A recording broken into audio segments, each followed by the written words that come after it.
Welcome back, everybody. If you missed it today, you need to hear this right now. President Trump just delivered one of his most fiery speeches ever, and he straight up called out Congresswoman Ilhan Omar and the mess in Minnesota. He didn't hold back a single damn word. Additionally, from this moment forward, if you're on public assistance like almost all Somalis are, did you see where 94% of them are on public assistance? You can't wire money out of the country back to your bank account from where you came. It's massive numbers of people are scamming our country. You know, they came from a place with nothing, and they come here and they drive around in Mercedes-Benz. You know, the Mercedes-Benz dealers do well in that area of Minnesota. Can you believe it? They have nothing. They get welfare payments, and they have Mercedes-Benzes. 2 suspected scammers in Minnesota, of which there are many. It's a great state. It was a great state. Now it's getting destroyed by that stupid governor. What a stupid guy he is. But he's a crook. We're investigating large-scale visa fraud, and the Department of Justice has already charged nearly 100 people in criminal conspiracies in Minnesota. We intend to imprison any fraudster, politician, or public official involved in these sick plots to loot and pillage our country. Think of that Ilhan Omar. She lives in Somalia. They don't have a government. They don't have a military. They don't have police. They don't have anything. All they have is murder and robbing ships, bringing in ships, pirates. That's stopped. Same missile, ping. Think of it. She comes from a country with nothing, and she comes here and she tells us about our Constitution. I have a constitutional right to rip off the country. I guess she's a total scam artist. Anybody knows it. How do you let her get away with it? AOC +3. She was one of the 3. The stunning new policy he announced, and what this means for the future. The president went straight to the point. He hammered those shocking claims that 94% of Somalis in certain areas are on public assistance, calling it a massive scam on the American taxpayer. He painted a vivid picture of individuals arriving with nothing, sucking up welfare, and then cruising around in luxury Mercedes-Benz vehicles. His core argument: systemic fraud is being perpetrated, and it's being enabled by a broken system and corrupt local politicians. The anger was palpable. He specifically named Minnesota's governor, calling him stupid and a crook for allowing this crap to happen. Additionally, from this moment forward, if you're on public assistance like almost all Somalis are, did you see where 94% of them are on public assistance? You can't wire money out of the country back to your bank account from where you came. But more importantly, we probably aren't even going to give them the money anymore, the money going to them, because of the tremendous abuse and probably illegality being perpetrated on our country. We're not going to give them the money. We're not giving them the money. It's massive numbers of people are scamming our country.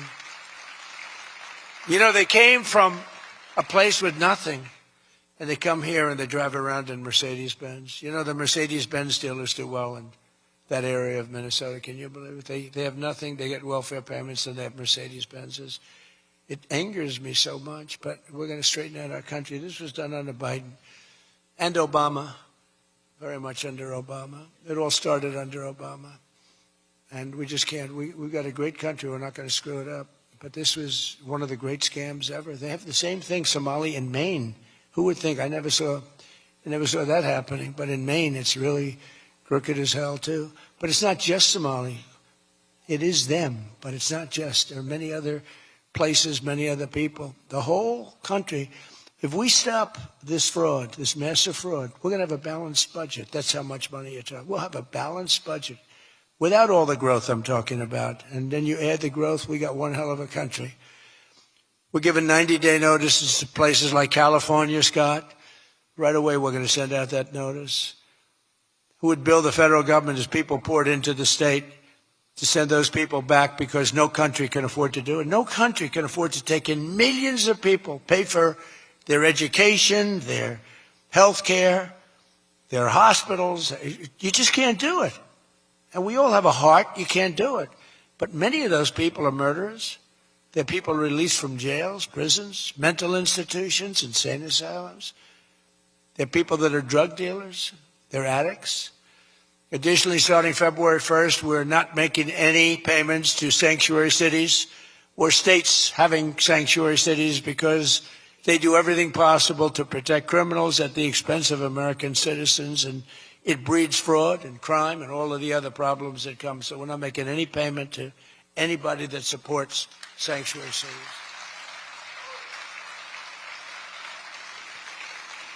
We have also suspended nearly 8,000 SBA loans, Small Business Association loans, to suspected scammers in Minnesota, of which there are many. It's a great state. It was a great state. Now it's getting destroyed by that stupid governor. What a stupid guy he is.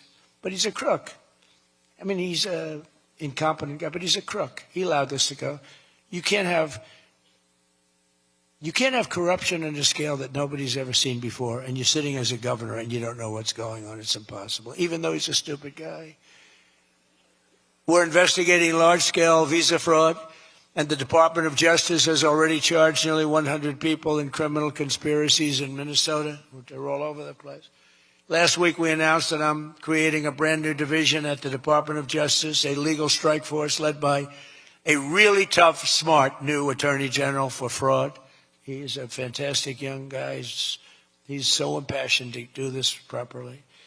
We intend to imprison any fraudster, politician, or public official involved in these sick plots to loot and pillage our country. Think of that Ilan Omar. She lives in Somalia. They don't have a government. They don't have a military. They don't have police. They don't have anything. All they have is murder and robbing ships, bringing in ships, pirates. That's stopped. Same missile, ping. That's the end of them. It's amazing how that can stop corruption. Those missiles, they never miss, The same one, exactly the same one. But think of it, she comes from a country with nothing, and she comes here and she tells us about our Constitution. I have a constitutional right to rip off the country. I guess she's a total scam artist. Anybody knows it. How do you let her get away with it? AOC +3. She was one of the three. They're all scammers. They're so bad for our country. They're so bad for our country. Our ICE operation in Minnesota, for example, is finding hundreds of killers, violent predators, and child rapists, some of the worst criminal offenders anywhere in the world, murderers all over the place.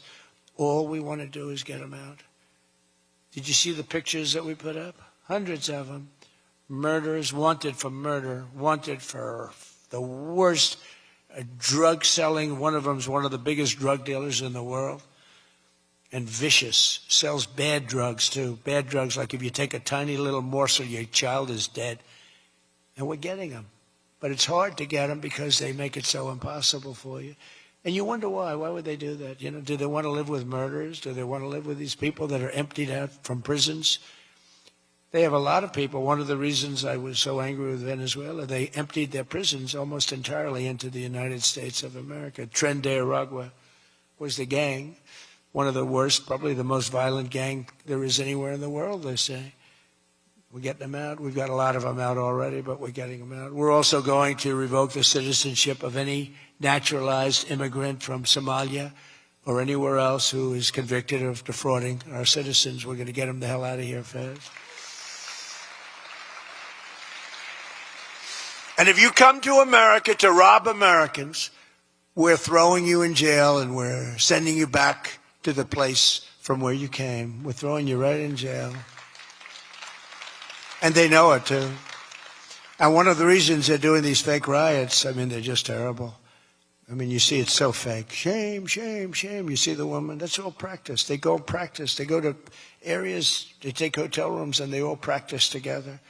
It's a whole scam. We're finding out who's funding all this stuff. This wasn't just policy talk. This was a direct personal indictment of the leadership in a state he claims is being destroyed. Then came the personal focus. President Trump turned his attention to Congresswoman Ilhan Omar. His language was stark. He questioned how someone from Somalia, a country he described as having no government, no military, and a history of piracy, could come to America and lecture us about our Constitution. He labeled her a total scam artist and grouped her with what he called AOC +3, claiming they're all scammers who are so bad for our country. This segment of the speech is going to dominate headlines. It frames political opposition not just as wrong on policy, but as participants in a criminal conspiracy against the nation itself. This is where it gets historic. In the middle of his remarks, President Trump announced a brand new hardline policy. He stated clearly and on camera, We're also going to revoke the citizenship of any naturalized immigrant from Somalia or anywhere else who is convicted of defrauding our citizens. Let that sink in. He is threatening to strip the citizenship of naturalized Americans convicted of certain crimes. This is an unprecedented escalation in rhetoric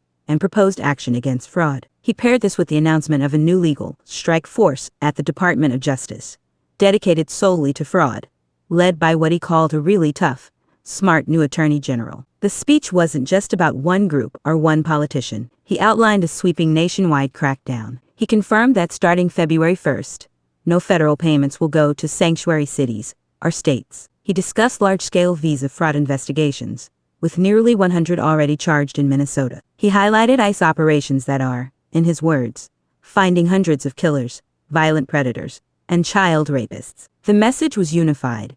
Every avenue of abuse, from welfare to visas to sanctuary policies, is being shut down. He framed this crackdown as a fiscal necessity, claiming stopping this fraud could alone lead to a balanced budget. If you're seeing the depth of what's being unveiled here, you need to be part of this channel. We cut through the noise and bring you the unfiltered truth. Help us grow and hit that subscribe button right now. Click the bell to get notified the second we break down speeches like this one. Today's speech was a declaration of war on what President Trump sees as systemic fraud and political corruption. He connected welfare abuse, immigration fraud, and specific politicians into one narrative of a nation being looted and pillaged. The threat to revoke citizenship is a legal and political grenade that will have massive repercussions. This is a firm promise to his base, a ruthless, no-holds-barred campaign to root out exploitation, no matter where it is. The battle lines are drawn, and the policy stakes have never been higher.